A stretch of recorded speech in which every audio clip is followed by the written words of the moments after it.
All right, so what we're doing today is we're going to be covering a video from the Brookings Institution. It's a think tank in the United States. They've done tons of research on public policy topics, and this video today is about um, how much do presidential debates matter. And my own opinion, before watching the video, is that primary debates probably matter a lot. They're like a big opportunity for unknown candidates to get a lot of attention.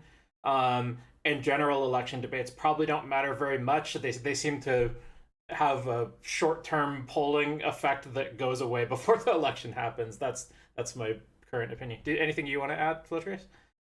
Yeah, I think the Brookings Institute I think I would get the think tanks mixed up, so I just double check this, but it's the Heritage Institute that's kind of become like a crazy crackpot place. That's the Um, conservative one, right? yeah, well, I believe the Brookings Institute is is also very conservative, but my understanding is like the Heritage Institute is like now talking about like national conservatism and stuff like this, and like a lot of weird stuff. Anyways, so that's just to say the Brookings Institute, I disagree with them, but usually they are not like crackpots. So I'm looking forward to having my ideas challenged. I think I landed pretty squarely next to you. Maybe, especially when it comes to presidential debates, it feels like there's been such a hollowing out of the middle. Like, how many people are really on the fence about like Biden versus Trump? I feel like you can't. Like the issues by their nature demand that like if you believe that Trump tried to steal the election, bro, he is like never in a million years. And if you believe that Joe Biden stole the election from Trump, then I'm never supporting him in a million years. So yeah, I really wonder how much of a middle ground there even is to appeal to with debates. And that's setting aside the assumption that they then are effective at appealing to people whose minds are undecided. So yeah. I think there's very few people that can be persuaded from one side to the other, but there are people who can be persuaded to turn out or not turn out, right? Yeah, that's the big thing, I think. Yeah. And then in I the agree. primaries, I think there's a lot more people that are actually persuadable from one candidate to another. Yeah. Yeah, I was looking into the Brookings Institution earlier, and like as far as I could read, that like it seems like they're pretty centrist. Like there were some left wing people calling them conservative, and there were some right wing people calling them liberal. So whatever, make Yeah, I of think that whatever you will. I think they're very much in like the spirit of some of those more traditional libertarians that these days are like just get it from every side. Or it's like I don't know if you know like Joshua Eagle, I think his name is on Twitter. He's like one of these big like true libertarians who's like, guys, I think Trump is bad on immigration. Everyone on the right is like liberal, liberal. Well, this is the first time we've covered them, so I don't totally know what to expect other than it's probably like fairly mainstream stuff that we're going to Mhm. hear. I don't expect to hear any kind of like super radical political opinions. So that's what we're in for today, and I'm ready whenever you are. Thanks. Good morning. My name is Elaine Kmark, a senior fellow here in governance studies at the Brookings Institution.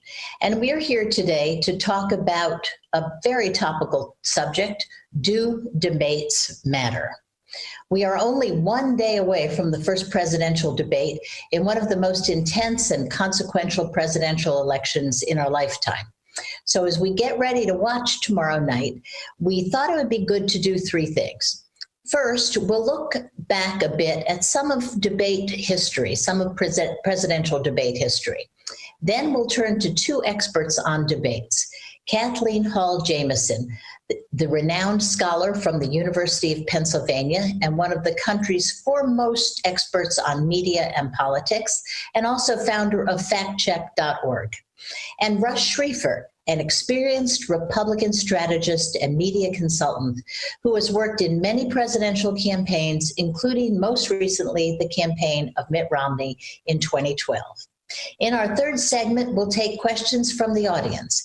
You can submit questions in the chat function or via Twitter at hashtag politics2020 or via events@brookings.edu.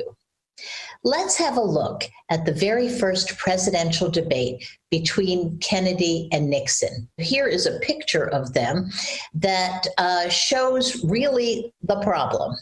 The very first televised presidential debate was between these two men in 1960. And the idea didn't come from the candidates or the political parties, it came from the networks. Kennedy quickly accepted Nixon, against the advice of many, also accepted. It is now widely thought that 1960 debate was a disaster for Nixon, who had been sick, who made no effort to cover up his 5 o'clock shadow, and who looked bad compared to the tan and rested Jack Kennedy. As you can see in these photographs, Nixon is wiping sweat from his face. Those who heard the debate on radio thought Nixon had won.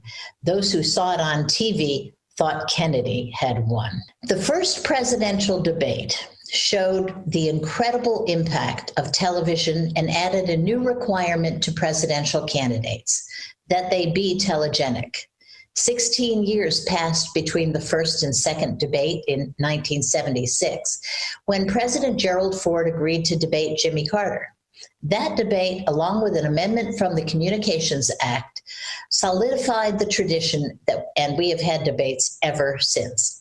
It is not surprising that some of the greatest debate moments ever were had by candidate and then President Ronald Reagan, a former movie actor whose comfort in front of the cameras is legendary.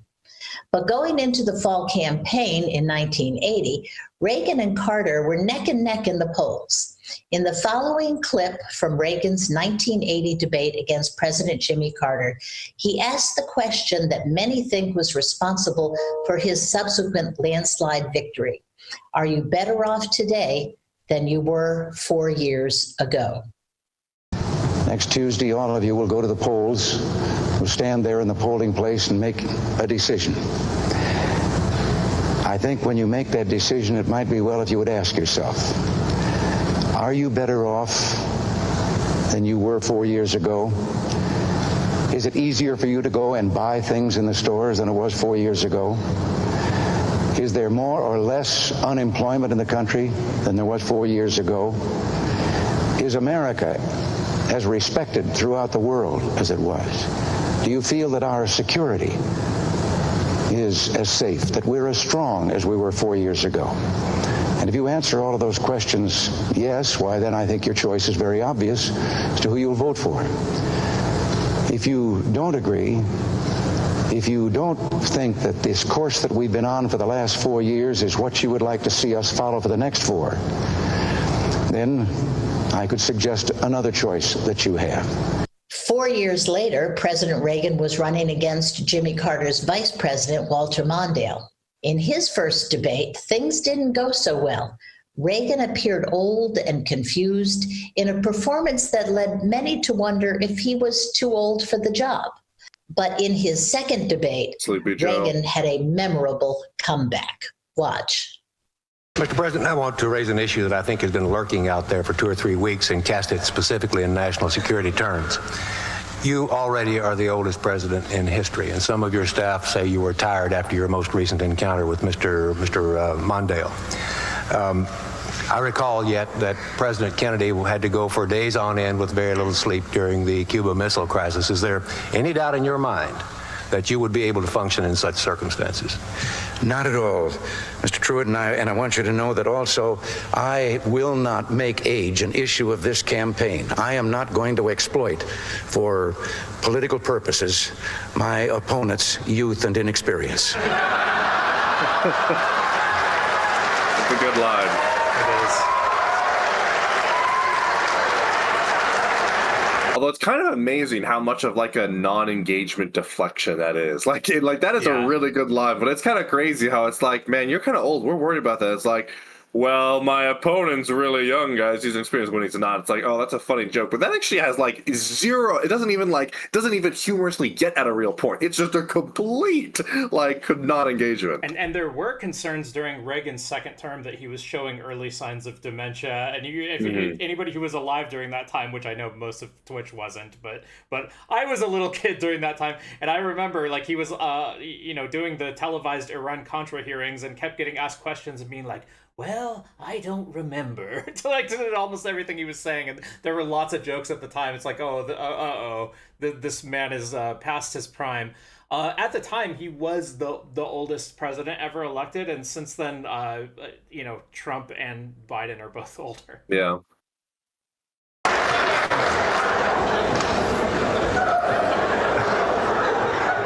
In 1988, Massachusetts Governor Michael Dukakis was running against Vice President George H.W. Bush. It was a close race, but Dukakis wasn't helped when, in the second debate, he gave the following answer to moderator Bernard Shaw.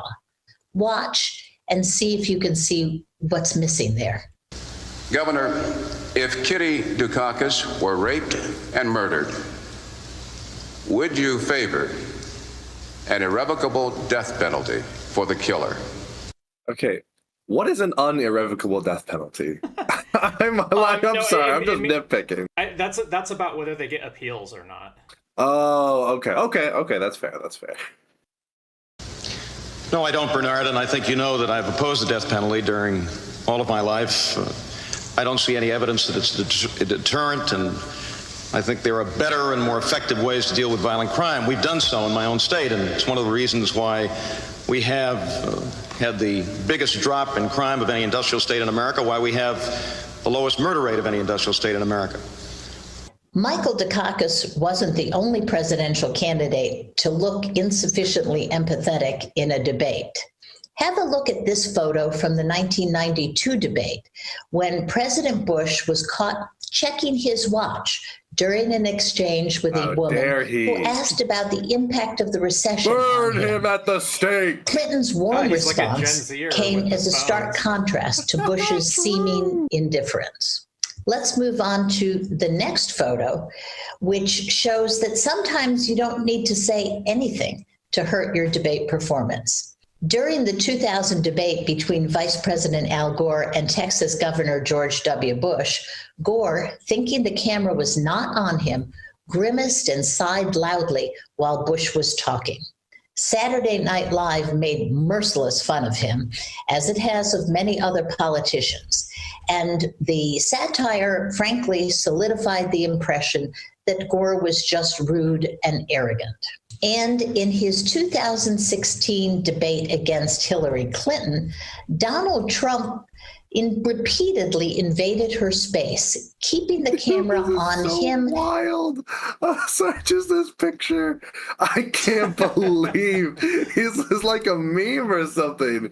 This is like when your friend is like drunk. You guys are like hanging out at like 2 a.m. Your drunk friend like keeps doing wacky things. God, what a period of time. And his looming presence. Hello, everyone. Can you hear me? I'm back. Okay.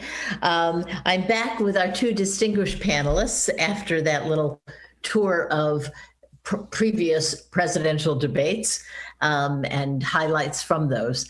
And so I thought I'd start our discussion today with going to Russ. Russ, as you know, because you've been involved in them, as have I,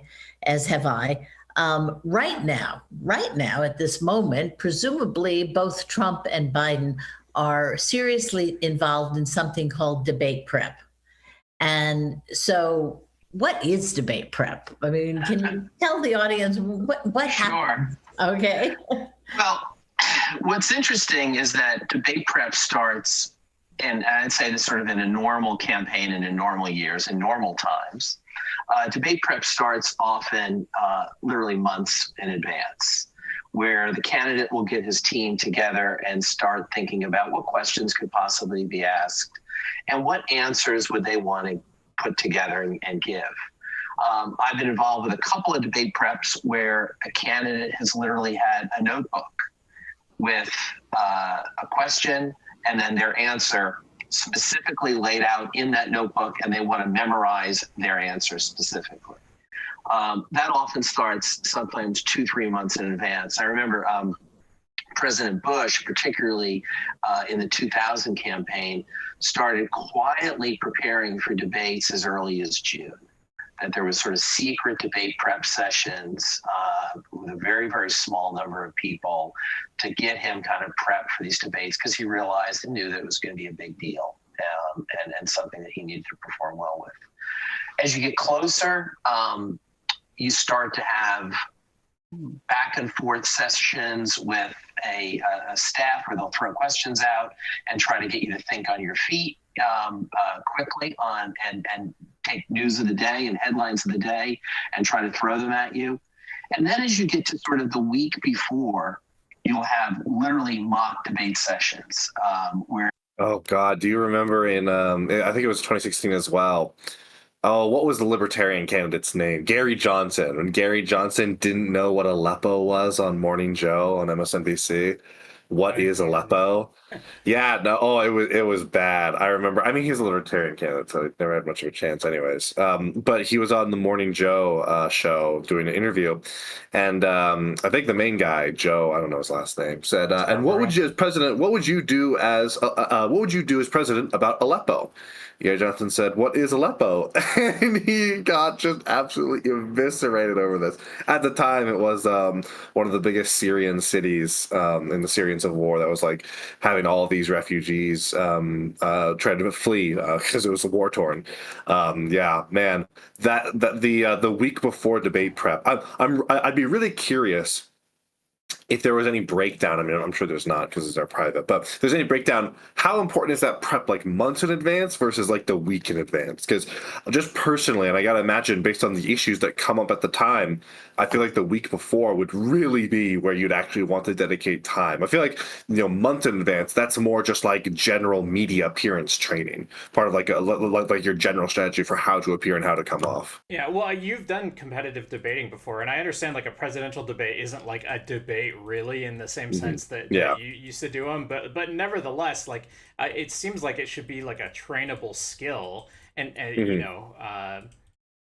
Yeah, but I think that trainable skill part is really just making media appearances. The debates are a little more hostile, and you'll need to be a little more on your feet. But really, you're trying to come out, answer some questions, and have a decent showing. A lot of the debate, it feels like, is answering these pre-prepared questions, and there's not nearly as much back and forth as there is just answering actual questions, which is not that different from an interview. Yeah, well, it does seem like a big part of the skill of participating in these things is less about like directly giving effective responses to what the opponent's saying, and more about just commanding attention and turning the conversation to the topics that you want it to be about, right?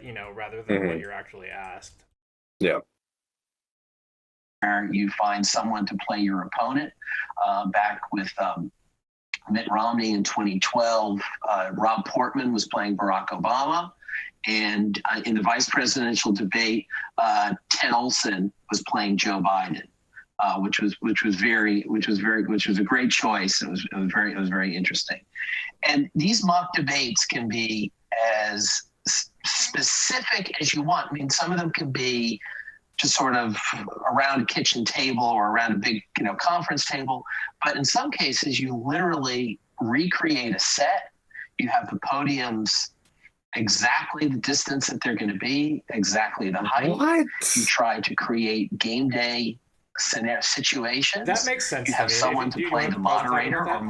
That just seems like, bro, does that really matter? I actually, I don't know. It is part of like, when you're preparing for something that might be a little nerve-wracking, get up on stage, you want to simulate as much of it as possible to, get that out of the way. But man, like the exact distance and stuff. And the other thing is, man, if you're a presidential candidate, you're already going up on stages and going on these news interviews. Like, is the debate stage really that different? I don't know. Maybe, I guess maybe, yeah. So I want to compare this to what athletes do preparing for the sporting events, right? Where they do try to like visualize in detail like what it's going to be like, doing the thing that they're supposed to do. And there's a famous story about Michael Phelps, the Olympic swimmer, right, who used to do like visualization exercises, preparing for his competitions. And so what happened famously during this one competition, he dives into this pool, and then his goggles start filling up with water, and like halfway through the race he's not able to see anymore, but he also can't stop and like adjust them because you get like you disqualified for the event if you break the specific stroke you're trying to do or whatever. But because he knew like the exact length of the pool. He knew, like, he had to swim with his eyes closed, and he still knew when to like kick off and turn around and stuff. And he ended up Oh, wow. winning the race. And he attributed that to the fact that he had visualized the race in his mind so many times that he had like the, you know, the physical layout of the pool memorized, right? So now that obviously doesn't correspond exactly to what's going to happen in a presidential debate, but I think it makes sense that once you're on stage, you want to feel like you are prepared for the exact scenario that you're in, right? I think it could help their mentality. Yeah, okay. No, I can see that. Moderators in the debate, and you do a full run through for the hour and a half with no breaks, no stops, and then come back and critique the performance afterwards. Dick Cheney famously would want to have rehearsals at the exact same time that the debate would be occurring. So he would have, if the debate was going to occur at 8 o'clock at night, he would want to have a full run through at 8 o'clock at night. And in fact, there was probably no one as more disciplined in the way he approached debate prep than Vice President Cheney was, both in 2000 and the 2004 campaign. Romney was a little bit of both. He liked to kind of sit around and have conversations about his policy and potential answers to questions. But when it came time to have a game day situation, there was very, very serious mock debates moving into the sessions. That's what normally happens. Other candidates just want to sit around and kind of toss questions out. Other candidates, there's no discipline into who's in the room. Our experience is that a small number of people is a much better debate than a large group. I've been in debate sessions where there's 15 plus people in the room. The panel, the panel analogy. Anytime you get 15 or more people in a room with a presidential candidate, everybody has to be the smartest person in the room. Everybody has to tell the candidate exactly how to answer the question, even if it's been already answered and it was answered well. So, these wind up becoming not particularly productive. And I've seen candidates literally kick everybody and then reestablish a debate practice maybe an hour later, or core of like maybe 3 or 4 people. The other thing that we kind of like to start thinking about is then the strategy of the debate. What kind of debate do you want? And we always kind of phrase it in terms of, do you want a hot debate or a cold debate? A hot debate is when you want, and generally if you're behind, you might want to be very aggressive with your opponent. You might want to try to get your opponent to into a forced error, an unforced error. A cool debate, you're ahead. You really don't want anything to happen. You want the news headlines the next day to be candidates debate. Candidates mix it up in Cleveland. I mean, those are the kind of headlines that cool debates kind of give you. Hot debates usually wind up having an outcome that can possibly change some votes, even if it is just temporarily, and helps you kind of with the 3 to 5 days of the news cycle moving forward. I've also heard over the years, sometimes the presidential candidates, if the stand-in opponent is doing a really good job, the candidate gets really mad at them and says because they're so in the role, right? Paul Begala played George Bush, and I was in with Al Gore, and Al Gore got really mad at him. Like, Paul, how could you say these things to me? And of course, Paul was being George Bush. So absolutely. And they start. We had a session once. I won't say who the candidate was, where we literally had to take a break, and the candidate walked out of the room, and we had to kind of start like a half an hour later, and everybody had to say they were sorry, and we apologized, and we kind of went back into it again. Exactly. I wonder if in these practices, people are willing to go like way harder than an actual candidate would be on stage for risk of like damaging their own brand. Mm-hmm. I got a question that I think they're probably not going to answer in this, but I just want to hear what your opinion on it is. So it's the thing about Trump not showing up for the debates, right? Like how do you think the debate affects him when he's not even there? Like, man, maybe this is a bad example because Trump is probably just an easy shoe-in to win the nomination regardless. But we could like maybe generalize it a little more broadly and like what does it generally mean for a candidate to intentionally not show up for a debate? How do you think that would affect him? Yeah, I think intentionally not showing up, the primary thing it's going to do is it's going to I think hurt you, because I think the default status for many candidates is that it's not a sure thing. Even when you are ahead, you still want to be having that showing. I don't think there's almost any other candidate in history that's had the kind of grip that Trump has on the party. I think he's like a special exception because in his case, I think it's very good for him. I think the analogy I always think about with Trump and the nomination is imagine you're playing, a video game like League of Legends. Imagine you're up 20 kills, you're up 3 towers, you've got a huge advantage, huge lead. And it's funny, sometimes LS, I really like him and his analysis of the game, he'll sometimes talk about it this way.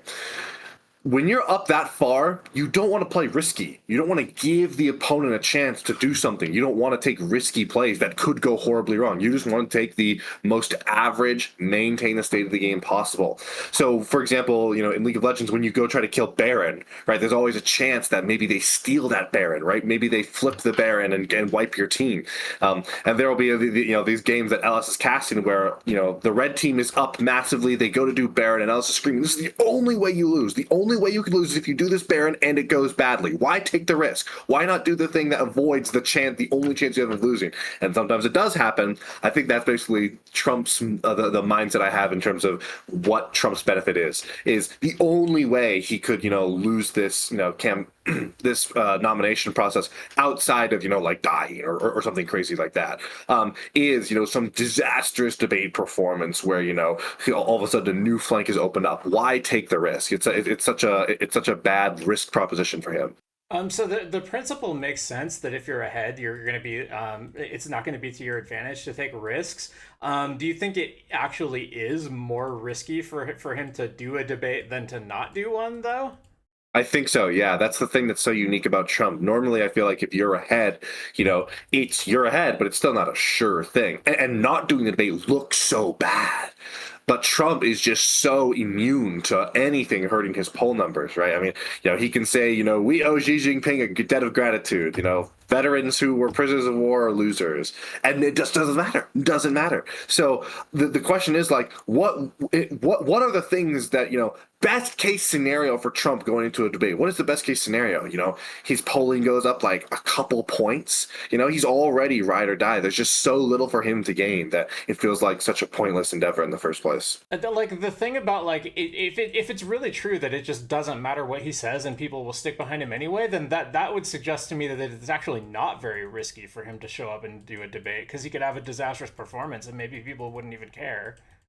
Yeah, I also think about that myself, but I think the difference is that is playing on both ends. That lowers the risk, but I think it also then lowers the benefit as well, which means like I think it's just a matter of uncertainty. I mean, then again, it is Trump. Maybe his whole thought process is, I hate Fox News. I hate them all. Fuck Fox News. I'm not going to give them my views. But maybe that's his view. But in terms of my analysis, I think there is a very strong case that there's nothing to be gained from going to this debate, and why take the uncertainty when you're already super far ahead? I mean, I'm not sure I buy that there's nothing to be gained, right? Because like it's possible that he has such a grip on the nomination that nothing he does matters, and then it just like he can go or not go, and like who cares, right? But like if we're gonna treat this as a strategic decision, then we have to treat it as if like he does have some chance of losing, and therefore it's like in which scenario does he have the higher chance of losing, right? And so like if I imagine the scenario where he does have a chance of losing, then I think it's no longer true that there's nothing to be gained by attending the debate, right? Because then he could maybe dunk on an opponent and stop them from catching up to him. Maybe he can make someone else look bad. Maybe he can hog more of the spotlight so that other people get less attention that they would then use to overtake him. I don't know. Like I mean, like those are at least like plausible advantages of going there. I don't know if that outweighs the risk of him like losing support from a bad performance. But Yeah, I just think there's like there aren't many people that Trump could like capture. It feels like most of the people, most of the people have their minds already made up about Trump, which does go in both directions. But I think from his perspective, what I would be thinking from his perspective is, man, there is just nothing to be like. Who am I going to be gaining here? I mean, he could like play defense though, right? Like he could like because the other candidates, if they have any chance of winning, it's going to be well, either because Trump crashes and burns for dying or going to prison or something ridiculous like that, or it's going to be because they actually managed to bleed off some of his supporters, and like theoretically, I could imagine like he could show up and stop the bleeding. I don't know. Yeah, maybe. I think the big thing is if things start to go bad for Trump, like if I think it's the Iowa primary, it's the first Republican primary in like January. If that goes badly for him, then maybe there's a reason for him to start doing things again. So he's spoken pretty antagonistically about some of the people in the current Republican field, especially like Ron DeSantis, and so I wonder like if he then goes to make his VP pick, assuming he gets the nomination again, I wonder if like part of the benefit of not going would be that he doesn't have to sit on stage and like speak antagonistically to someone who he might later want to pick as a VP. Yeah, maybe. Although it feels like people are able to, I could definitely see that. Although it also feels like, man, people really get over like the Kamala Harris and Joe Biden one, for example. Like, oh my God, they had some really vicious moments in the debate, but they were able to patch it over. Yeah. Kathleen, you wrote a book about this a long time ago. You keep writing about media and politics and communications. Where does the mastery of the medium come in a presidential debate? A lot of people cite, as you did in your opening, the 1960 example where the presumption is there was an advantage for Nixon in radio, disadvantage in television, and the reverse for Kennedy. One of the things that we need to say from a scholarly standpoint is the study that shows that was so small, in academic terms, so underpowered that it actually can't establish that. But this is one of those things where intuitively it just seems to be true. You look at the debates and you listen to the debates, and what you see is something that's important about how humans process information. The visuals through which we communicate, the demeanor that you can see, the tone of voice that you can hear, are all communicating things beyond what you can see in the debate transcript. And so to the extent that they are consistent with a message that says competent, shares my values, trustworthy, that's beneficial for the candidate. Also, because television and because debates in general are not heard, they're seen, and they're rarely just simply read. Television as a medium has a capacity to do you in as a candidate. So if you look at the dual screening, the split screening with Trump and with Clinton in 2016, Trump knows he's on camera in split screen. He's grimacing, he's nodding, he's scowling. He's drawing attention away from Hillary Clinton's answers. That's distracting. It's also reframing. You saw it inadvertently in the 1960 campaign when the camera cuts away. So she was saying one of the things that might give a candidate an advantage is if they're perceived as trustworthy. And then I was just thinking, like, it's funny to say that in the, they're saying this in 2020 in the context of where Trump was running. And I'm wondering if she kind of has like an outdated view on that, right? Because like it's I guess the way I'm imagining it is that historical candidates might have benefited from being perceived as trustworthy, but it seems like today Americans are just cynical enough about everybody who's running for president that they can't be perceived as trustworthy, and therefore maybe it's not worth their time to even try to be perceived as trustworthy, and they're better off just emphasizing other values and other policy goals and things like that.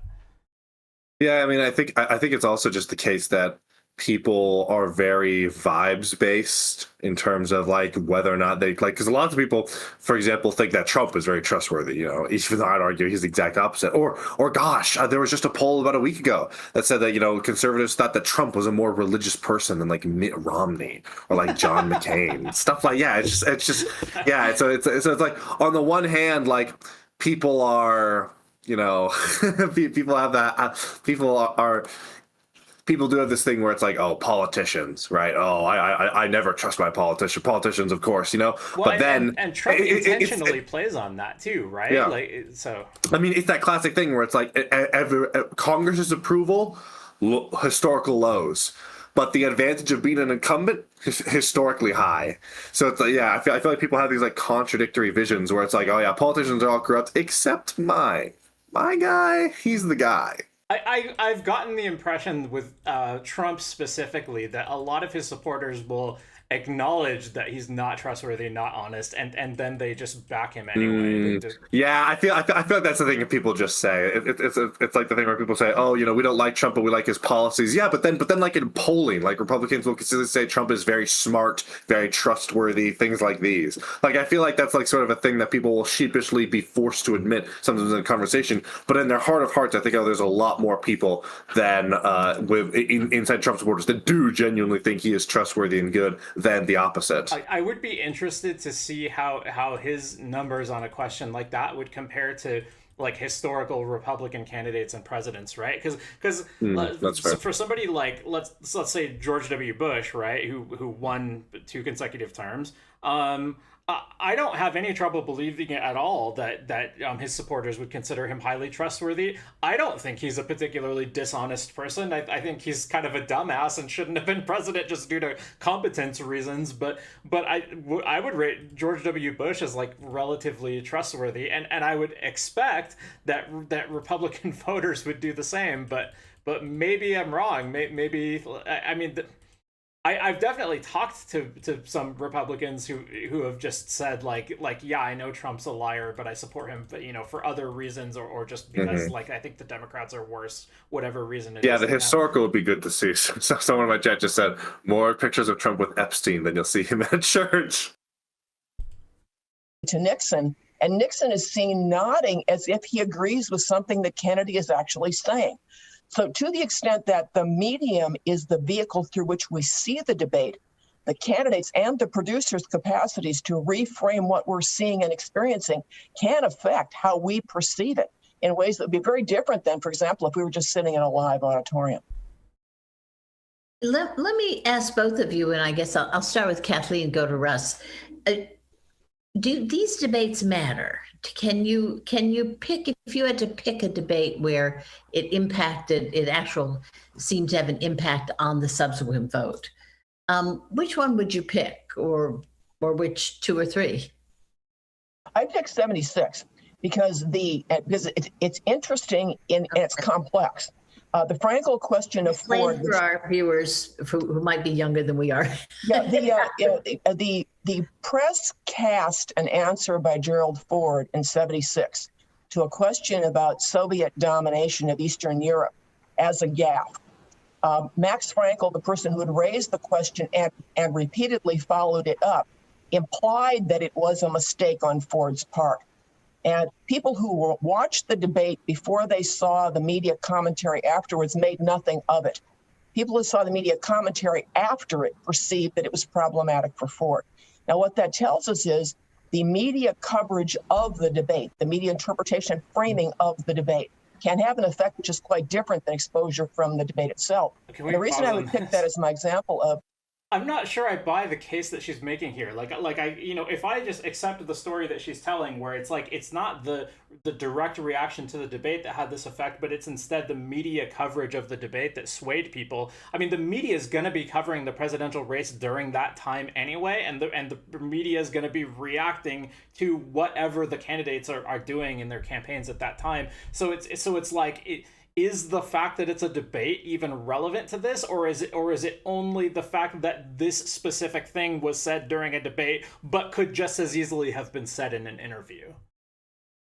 Yeah, I think it's like I think the debate is primarily the biggest vehicle of the debate is not the fact that it is a debate, but that the fact that it's a debate gets more eyes. Because I feel like there are lots of debate moments that aren't always, when you talk about like iconic debate moments, a lot of them are back and forths, but I don't think again that says something about the nature of like back and forths as like more important as much as it is back and forths can be a lot more like sparks can fly. But there's still, I think, really important debate moments that happen where someone's just answering a question that the moderator asked, and it just happens to be that the only difference between that and like a normal interview is that everyone's watching because all the candidates are there. Sure, but then the story that she's telling is that it wasn't the answer itself that got that response from the voters. Yeah, that part seems. I don't know about that. It's the subsequent media coverage. So like even if lots and lots of people watched the debate, like that's not relevant to the story she's telling, because an interview that was watched by very few people could still have had that same media response, right? Yeah, I feel like there's sort of like a chicken and the egg situation here, which is like, oh, is it because it got lots of coverage that it's popular, or is it getting lots of coverage because it's popular? And generally, I tend to side pretty hard on the side of media is going to report on things that they think the people want to see. That the reason they're covering the debates is not because we're going to make the debates important. No, it's because people really care about the debates. The debates are a thing that generates a lot of hype and a lot of talk. I remember. I've got a lot of friends.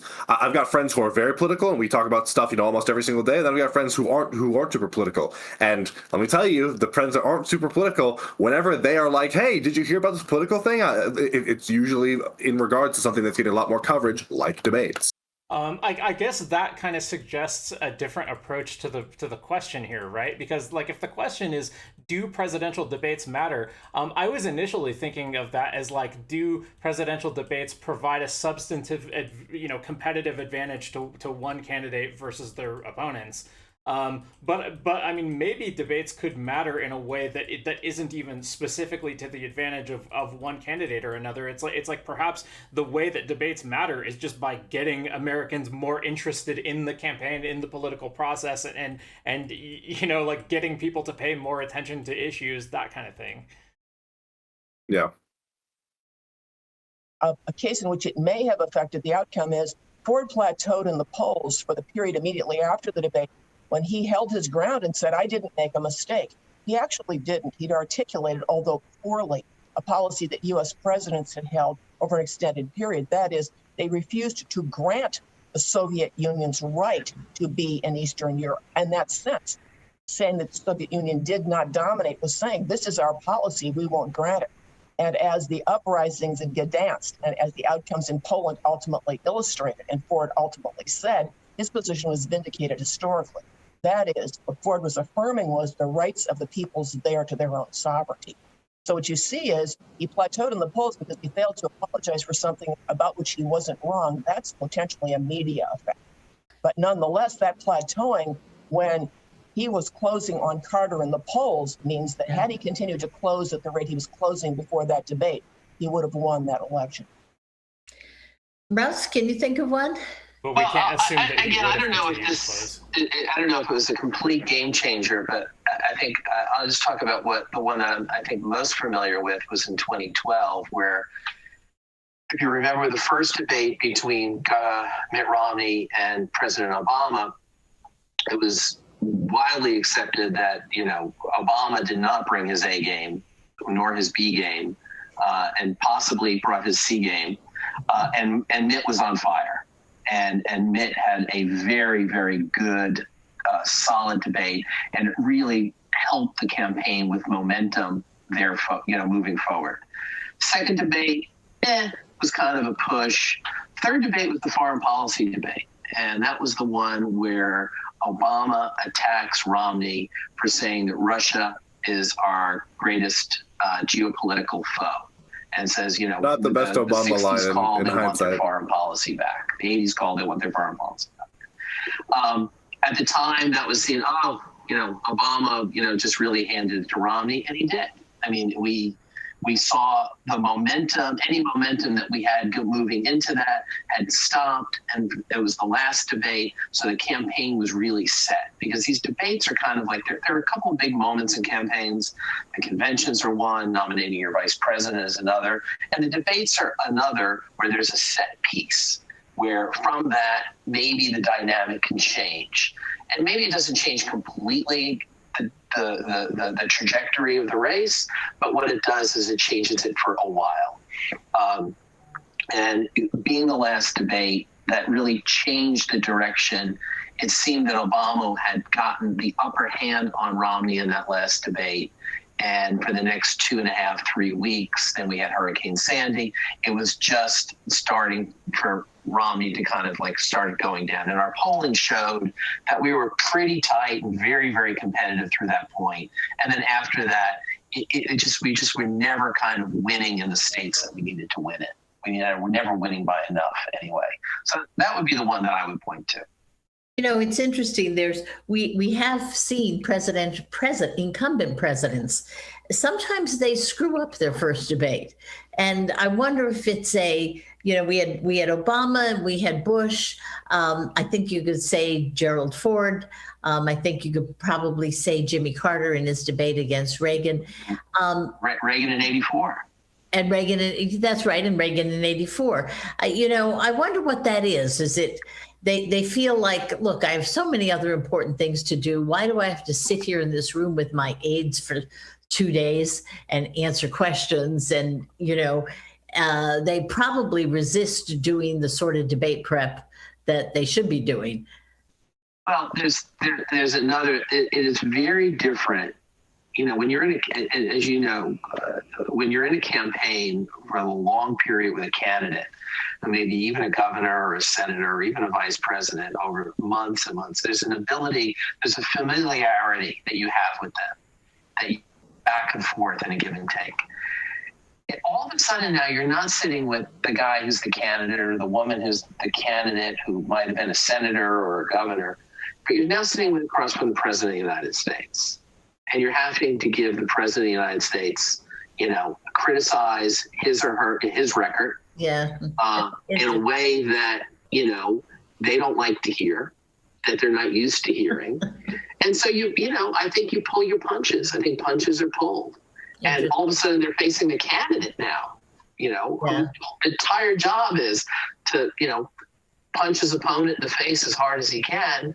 And I think that they're just not used to taking a punch. But what you see is often they recover from that in the second and then third debates. Yeah. Kathleen, what do you think is going on now in the debate about to become tomorrow night? I mean, what do you think? How do you think each campaign is preparing to kind of do something that will change a little bit of the course of this campaign? It's been remarkably stable. I have there's a chart in a recent Brookings piece that I did that shows that from February 1st, 2020 to September 22nd, this race just hasn't moved very much. And when you think of all the dramatic things that have happened in between, a pandemic, Black Lives Matter, conventions, et cetera, it's the stability of the race is astonishing. So what could they hope to accomplish tomorrow night? Well, one of the things about the perspective that says there's remarkable stability is that's a national perspective, not a battleground state perspective. So the campaign isn't actually happening nationally. For practical purposes, it's focused on not simply battleground states, but battleground states where each campaign thinks there are voters who can either be persuaded or mobilized and demobilized to their advantage. And so while we talk in national terms and a debate is aired nationally for practical purpose, the question is, how is it going to be perceived in the battleground states? So the first question that one would ask in this environment is, what are the issues that matter most to those who are most persuasible in the battleground states that I need to mobilize voters up, demobilize voters down, or shift voters? And to what extent can I accomplish that by changing the issues on which they focus to my advantage? And because the debate moderator in the first debate sets the topics, that means framing within topics already preset by Chris Wallace. The second thing to remember is that we're in an environment in which the votes are being cast right now in most states now. You are able to think not about what am I going to be doing on November 3rd, but when am I going to cast the ballot I either have or have not received. Or in the past, debates couldn't really.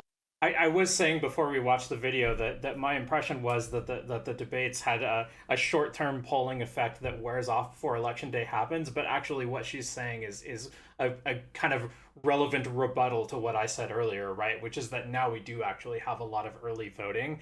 So even if the effect that the debates have is temporary and wears off before election day, nevertheless there are votes being cast during that period of time. So the debate may end up mattering because of that. Affect outcome because messaging usually creates short-term impacts. And the last debate happened long before the person actually casted a vote on election day. We're now in an environment in which the ballot could be cast right after the debate. That is, you may have it in hand, decide to fill it out that night. So we have a greater capacity to create debate impact than we have in past years. There was a greater capacity in 2016 than in 2012, et cetera, because we've had more early voting. And we're going to have historic levels of early voting this year. So I would say that although the percent of undecideds on average looks substantially lower than 2016, the question becomes, does the proximity of the debate to the voting decision increase the likelihood that those who will vote are going to be influenced by the content? And then from a candidate's perspective, are they addressing the issues that matter? That is, focusing on things that if you focus on it, you're more likely to vote for that candidate, can shape those votes that are about to be cast. You know, last night there was some pretty bombshell news, which I was watching the football game, so I wasn't paying much attention to it. I'd put my phone away and everything. And I woke up this morning to see that Trump's tax returns are finally out. How are they going to play that? I mean, will that become the first question tonight, Russ? You would think so. You would think that Chris Wallace will ask that out of the box, and you would think that President Trump will have an answer to that. I mean, they were talking about that a little bit yesterday. He's a complicated businessman, and I have a lot of investments, and this is what businessmen do. With President Trump, you start to, the normal rules don't seem to apply. The normal rules of kind of gravity and political political rules don't seem to be part of it. He'll have an answer. Biden will attack him for it. They'll go back and forth on it, and it'll come out kind of a wash, I think, at the end. I think it'll be just to depend upon, are people, as Kathleen said, are people at home in Pennsylvania and Michigan and Florida, are they going to feel offended in some way that that they pay a lot more in taxes than the president of the United States does, who is theoretically a billionaire? Yeah. And so it may not be quite in the back and forth that we'll see on the stage, but in kind of how it's framed and how people, I don't even really want to say not how they think about it, but really truly how they feel about it. How does it make, and I think to Kathleen's point, I think that there's a lot of voters who are having that ballot, and they're going to say, okay, I made up my mind. Biden's the guy. I made up my mind. Trump's the guy. I think those early deciders, might be influenced by that first debate to confirm their choice. But boy, I think there's going to be a bunch of people who are going to say, yeah, I'm going to wait for the second debate. Yeah, I'll wait for that third debate. And then kind of the late deciders in this, and people who will be mailing in their ballots, towards the last week when they feel like the game has been played. It's sort of like football. I mean, do you call it in the first quarter or in the fourth quarter? You're probably watching the Patriots, so you always have to wait for the fourth quarter. Always, yes, as a Patriots fan, yes. But the other interesting thing about those late deciders, to the extent that there are many, is that those late deciders in a couple campaigns really were impacted by the debates. A lot of people think that in 1980, Jimmy Carter had a shot at holding on to his presidency, but they scheduled that debate so late in the game. It was October 29th. I think maybe, Kathleen, that was the latest presidential debate ever. And because it was so late, and because Ronald Reagan managed to switch the narrative on himself and was not a scary warmonger, but this nice avuncular man, that seems to have had a real impact on the subsequent election. I'm not sure that any of the other debates had that kind of clear-cut impact. Kathleen, can you think of any that might have fallen in that category? Well, one of the things that we look at is, are you able to study it well enough to answer the question? So the difficulty historically has been, how do you locate the audience that was going to watch the debate, and as a result study it? And then how do you locate the audience that was exposed to the press coverage afterwards and study it? And how do you find the electorate that both watched the debate and watched the coverage afterwards? You can't parse those things out very readily. And to the extent that the interpretation frames the debate and you watch the debates through a channel that provides interpretation, it's very difficult to separate those. So whenever people ask the question, can you know if, under what circumstances, my answer is, academically, we will never, I think, have a method underlying what it is we do to answer that with the kind of certainty that we can answer some other kinds of questions. We can say that debate exposure does change attitudes that we have been able to track.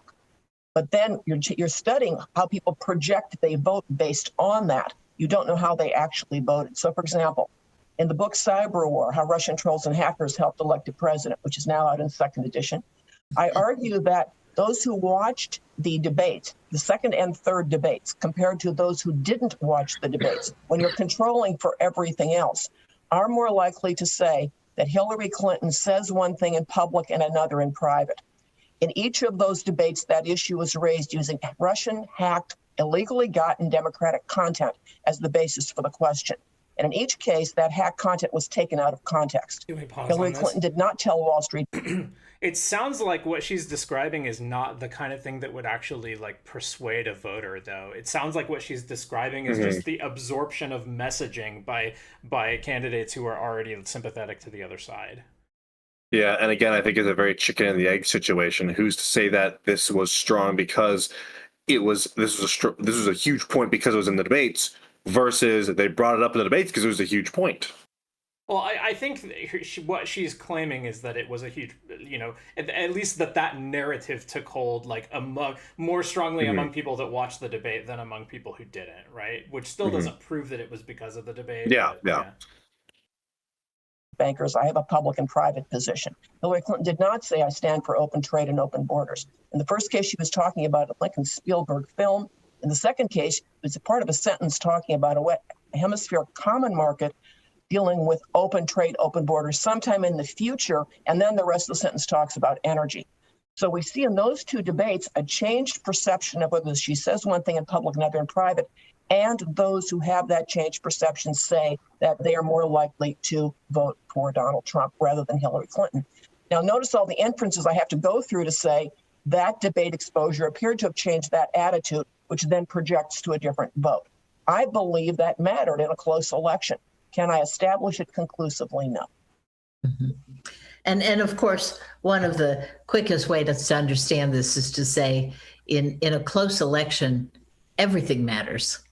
And in a landslide, nothing matters. So we're always trying to, parse out what is it?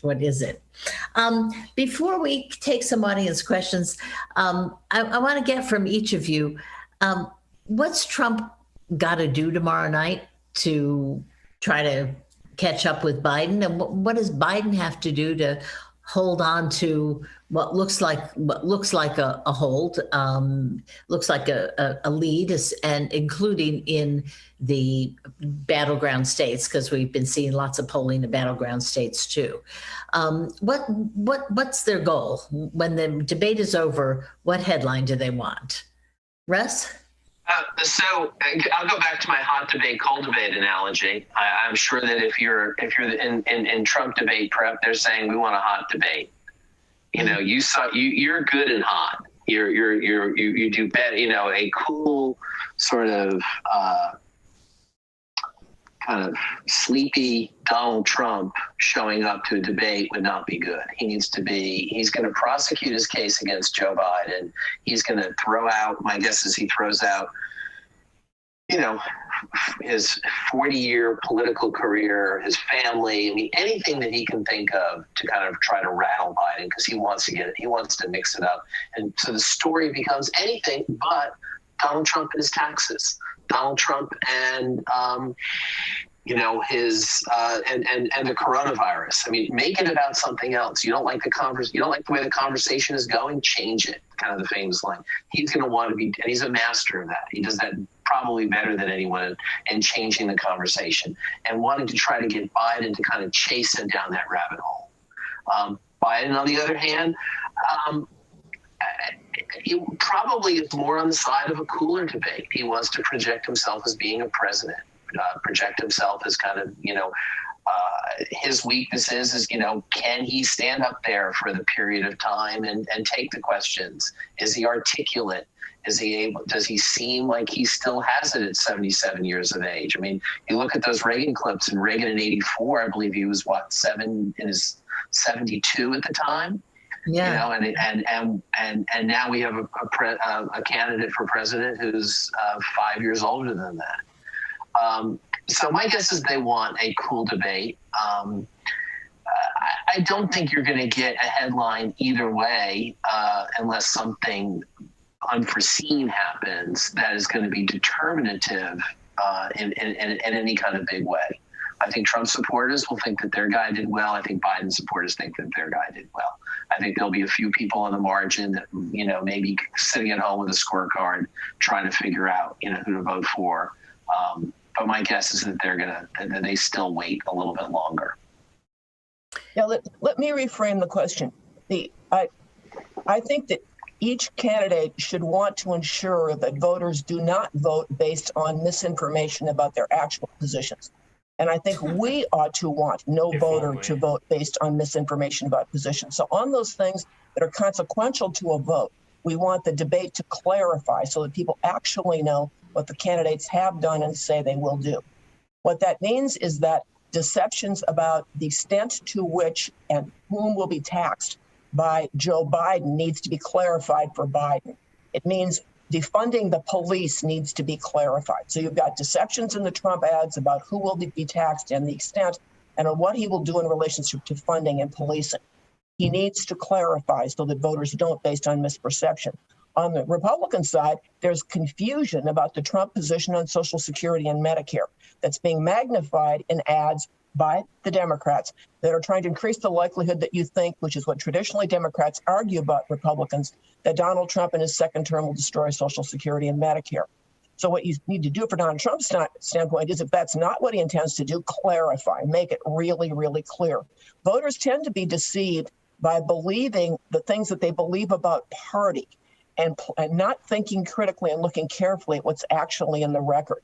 So about Democrats, we think they're going to increase taxes. So the deception will say more than they are and on more people than they are to a greater extent than they are. We believe Republicans are going to not protect social programs as well. They'll cut the rate of increase in the usual terms, or in the Democratic phrasing of it, they'll actually cut the social programs. So the Republicans need to establish when they do not have that intent that they are not going to do it. And what that means is they also need to be on the record, because one important function of debates is giving the mass audience a preview in the form of clear statements of what the candidate will do in governance. If a candidate stands on the debate stage and says, I will not, then we take that as a national promise that he, in this case, will act on as president. Read my lips. Clarity is important for a second reason. The first is not having misinformed voting. But the second is that the electorate as a whole deserves to know how campaigning forecasts governance. And to the extent that it does, it indicates that I do think she's articulating a very idealistic vision of what presidential debates are supposed to be about, and she's not articulating what is actually the goal of the candidates on the stage. I think the most, if not all, presidential candidates would be perfectly happy to win by misinformation if that's how they had to win. Mm-hmm. We have a representative process that you are able to vote based on good information that yields an outcome, whether you like it or not, that you could have foreseen, because the debates helped you build a context of understanding what the candidates would actually do. The public doesn't really realize the extent to which candidates for president try aggressively to keep their promises. When a candidate says, I'm going to do it, says it clearly on a national stage, the likelihood that as president he will try, he may not be able to accomplish it because he may not have control of Congress, but he will try to accomplish that end. And that makes debates important because they increase learning and tying campaigning governance.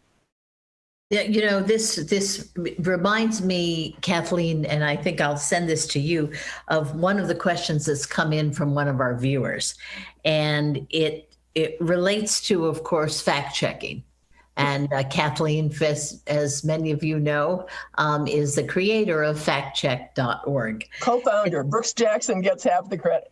Okay, sorry about that. Is there any way to introduce real-time fact-checking of candidate responses for accuracy? If only. If only. People who were around in 2012 might remember there was a time during one of the debates between Obama and Romney when Mitt Romney said, something on stage, and then the moderator tried to fact check him and was like, no, actually, that's not true. Mm-hmm. And Republicans went like ballistic about this and were like, this moderator's so unfair. Like she's, some of them are disputing whether she's right or wrong, but even if she's right, it kind of does make sense that like candidates say things that aren't true all the time, and it's like if she's only going to fact check one guy one time, that isn't very even-handed, and it does, like, to some extent, like kind of undercut the perception of impartiality. Yeah, of the moderator. It's tough. There's not a good solution. I have heard ideas. I'm very much in favor of either cutting mics or allowing candidates to bring like some sort of like video element presentation. Like you get one collective minute on like the big screen presenter for you to use. You can use like 20 seconds to play a video of Trump saying something he just said he didn't say, or something like that. Yeah, I think that could be fun. Mm. Should this be considered? Now, you guys do some of that. Explain what you do, and maybe could it be done even more real time? Now, I'm going to take this and bounce it right to Russ. The one time that it was clearly done in a presidential debate in real time, it was done poorly. Candy Crowley inaccurately fact-checked Romney, and that disadvantaged Romney, and that was unfair. One reason that we should minimize the likelihood that we do it on the fly is that it's very difficult in extemporaneous speech to lock down clearly what is said and to get right what it is you're saying in response. That doesn't mean that we can't anticipate what candidates will say, because they tend actually to reiterate a whole lot of their past deceptions. Fact check it in advance and have those statements up there available, particularly for those dual screening, watching a fact-checking stream as they're watching the debate, to check. But I'm very leery about checking in real time because of that experience with the Romney-Obama debate, and I think Russ should give us some commentary about that. Sure. I remember that, not particularly fondly, but it was. But listen, Governor Romney at the time, Governor Romney was too much of a gentleman and too much in the kind of plays by the rules kind of candidate.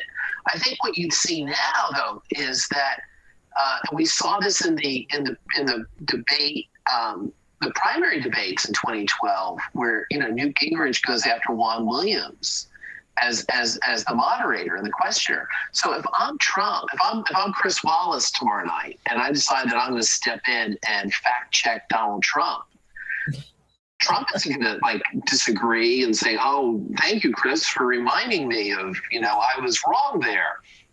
He's going to attack Chris Wallace. This is just another clear example of the fake news media putting their thumb on the scale. And this is exactly why you can't listen to these people. You can't listen to this guy over here. Listen to me. I know what I'm talking about. And so the fact check in real time, I think, becomes particularly live and by the moderator is just fraught with danger to just turn this into a 2-on-1 debate between the moderator, the Democratic candidate, and Donald Trump. And in some ways, Trump would like nothing more than to debate on the moderator, because then he kind of leaves Biden off on the side, kind of trying to figure out what to say. So I think I don't know the answer to it. I think that, I think Kathleen brings up good points, and having things that are prepackaged, having things that are kind of immediately when the debate is over with, to have things that are part of the spin and the reporting afterwards. But real time, I think, is going to be very, very difficult. That's really good. That's really good. Thank you. Remember, questions can come in over the chat box or can come in over Twitter. I do have a question from Nancy Kirk in the audience. How does body language affect the viewers, affect the perception that the viewers have?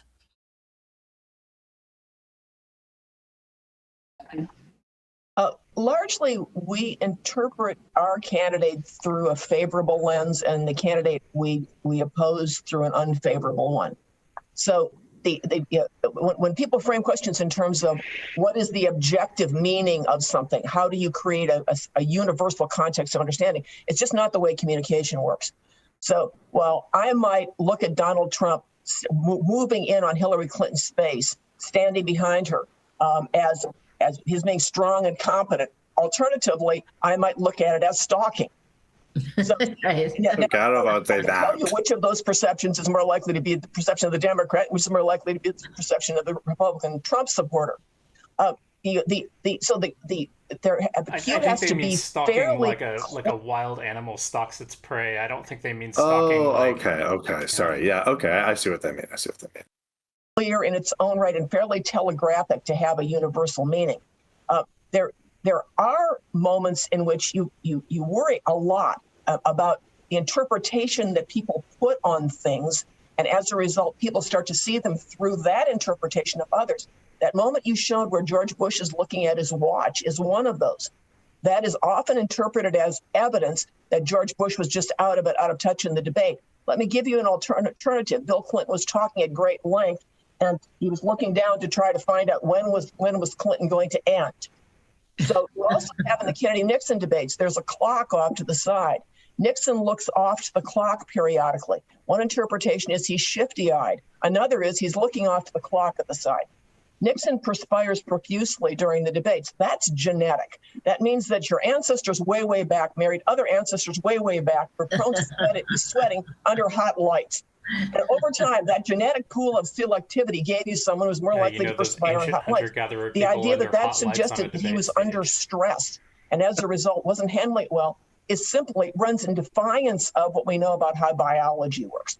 So the danger is that we take telegraphic cues to mean something that they don't, or that we take the interpretation of someone else about what they mean uncritically, or that we simply process through our own partisan lens and we don't see it for what it is. I try to set most of those things aside as a result to the extent possible, because they're so fraught. Elaine, you take a look at, you mentioned the Gore-Bush debate in 2000, where Gore was caught grimacing and sighing and stalking Bush. And there was that famous, moment where Gore kind of approaches Bush, and Bush looks at him, kind of nods his head and acknowledges him and kind of pushes him back. For years after that, in debate prep, it was like, don't do what Al Gore did. Don't do that.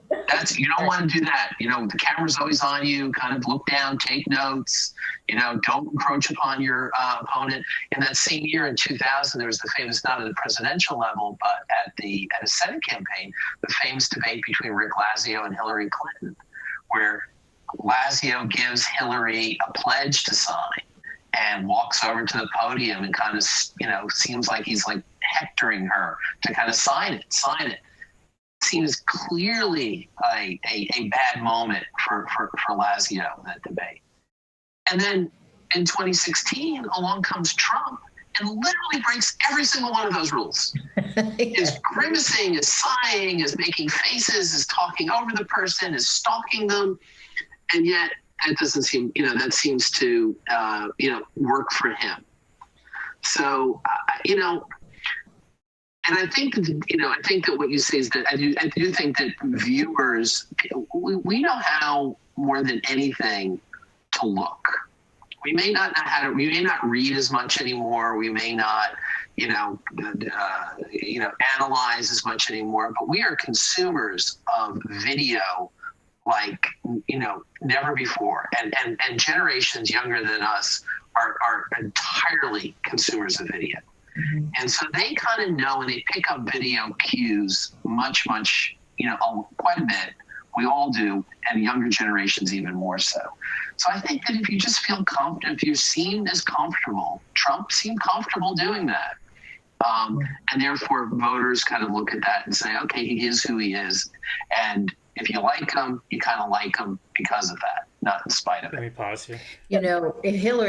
I don't actually see that as a difference between Trump and Al Gore. I think Al Gore appeared comfortable doing what he did as well, but I think the difference that's really salient here is that that kind of behavior from Trump reinforces the kind of persona that he's already trying to project, whereas with Al Gore it's like kind of the opposite. Like if Al Gore is appearing to do the respectability politics thing and just to be like a very refined gentleman, and then he's up there like sighing and pacing and this kind of stuff, it kind of doesn't like cohere very well with the with what he's putting out.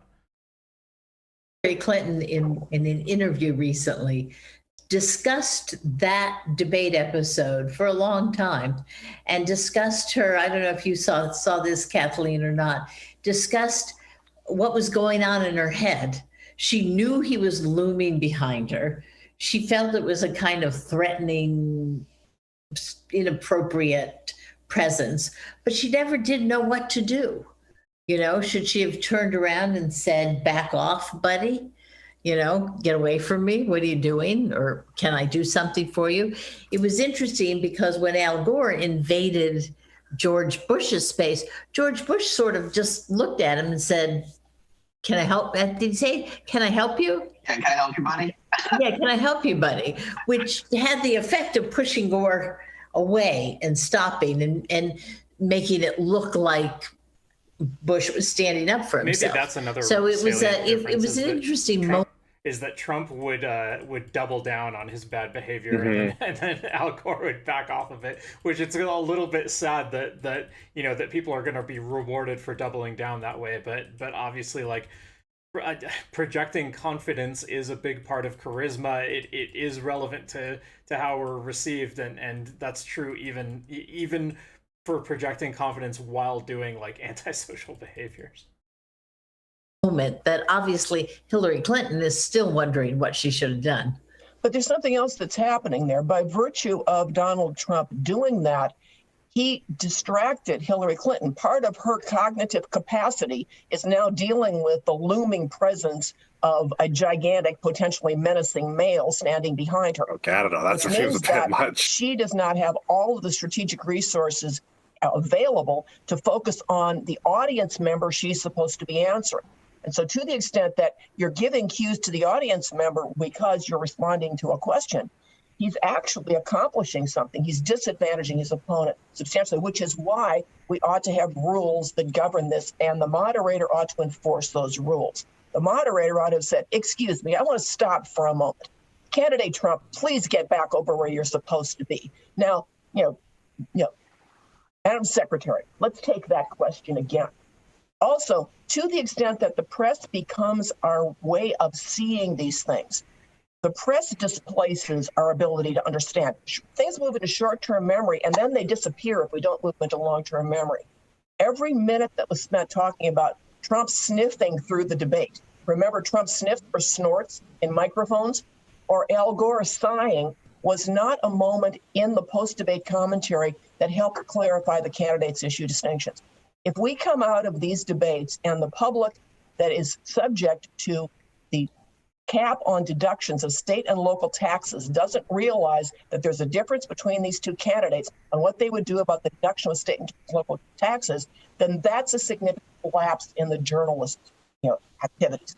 So journalists, if you focus us on that, first, we're not moving the issue and knowledge we got into long-term memory. The important things that might matter to us in voting aren't moving into long-term memory. Shame on you. But secondly, important time that you could spend focusing and reinforcing issue distinctions or indicating what wasn't asked and answered, but to which you know an answer, is also being squandered.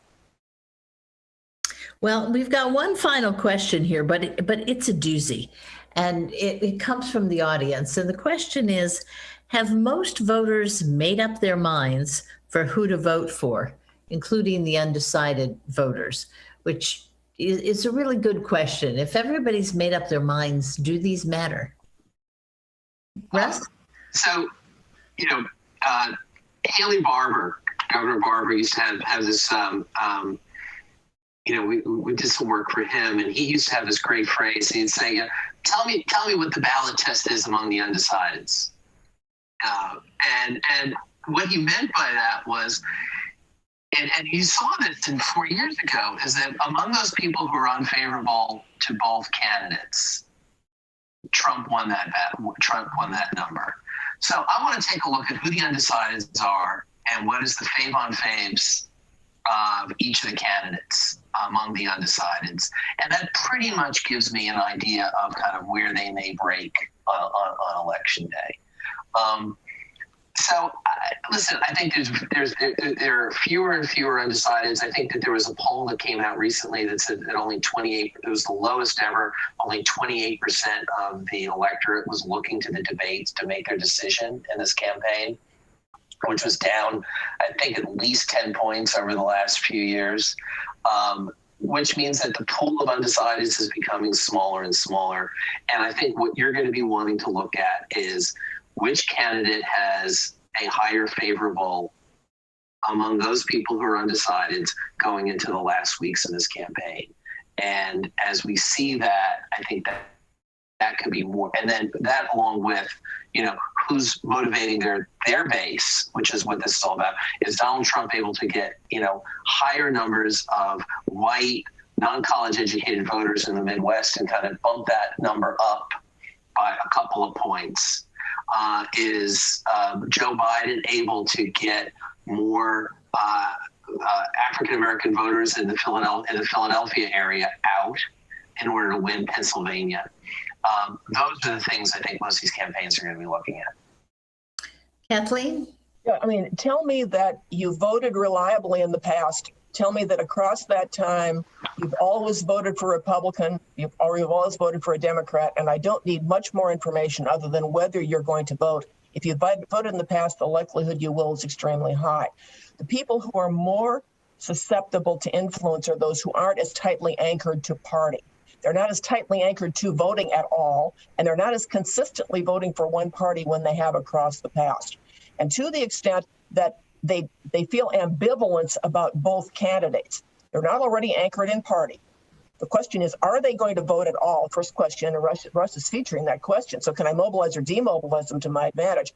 And then secondly, how do I increase the likelihood that they are focused on issues that matter to them, on which my position is consistent with what they want a president to do, framed in a way that leads them to believe that I will act in their self-interest and that I share their values? If I can communicate those two things among the pool that are susceptible, I'll increase the likelihood on the margin they'll tilt in my favor. The most people in the election are already decided in most elections, just out of the box. But you have capacities within those who aren't as anchored by party and are feeling ambivalence and don't have the solid history of voting in a particular way, and not a solid history of voting in general, to shape influence. And that's potentially where this matters. Those people, however, are less likely to be viewing debates. So they're more likely to be influenced by whatever happens downstream of the debates in forms of the memes or the clips or the things that circulate within their media spheres. It's important that mainstream news, to the extent that it can, break through that with good information about legitimate distinctions between candidates who will forecast governance. And it's true. After the debate tomorrow night, there won't be just the debate. There will be articles and clips and news news stories and people sending things on Facebook about what was said in the debate, et cetera. There'll be an enormous amount of post-debate information going out there to try and affect the voters. I want to thank Kathleen. You are a wonderful scholar, a prodigious scholar. You make me feel totally insecure all the time when I just look at the amount of stuff you can put out in a year. Of course, factcheck.org is doing a great job. Congratulations with that. Russ, your list of candidates and your list of experience all over the country is truly overwhelming. And I hope you have some good candidates this year too, because I know you always do, and you always do a great job for them. And to our viewers, thank you very much for joining us. And I hope that this little session will help you, if you choose, to join in tomorrow night and have a look at the first presidential debate. And maybe come back and tell us, does it matter? Thanks so much. Well, I think they did a pretty good job of historically watching. Contextualizing the question of whether presidential debates matter. I'm not convinced that they did a great job of answering the question. I mean, I would have liked for them to do a more empirical or data-driven approach to the question. Yeah. Now, I know it's not really a scientifically answerable question, but I do think it's the kind of question where you can, use statistics to estimate, and come up with some kind of tentative answers to it. And it seems you like could certainly get better than a random guess. Yeah, and I think what they were doing probably is better than a random guess, but worse than looking at polling numbers. It sounded like to me. It was just some above average punditry. But I don't know. Do you have anything else you want to add? No, yeah, I thought you hit the nail right on the head. Okay. Well, do you want to shout yourself out before we're done? Yeah, twitch.tv/Flowtrace, twitter.com/Flowtrace. I'm live every Wednesday here with Cricket, and I'll see you all later. All right. See ya. See ya.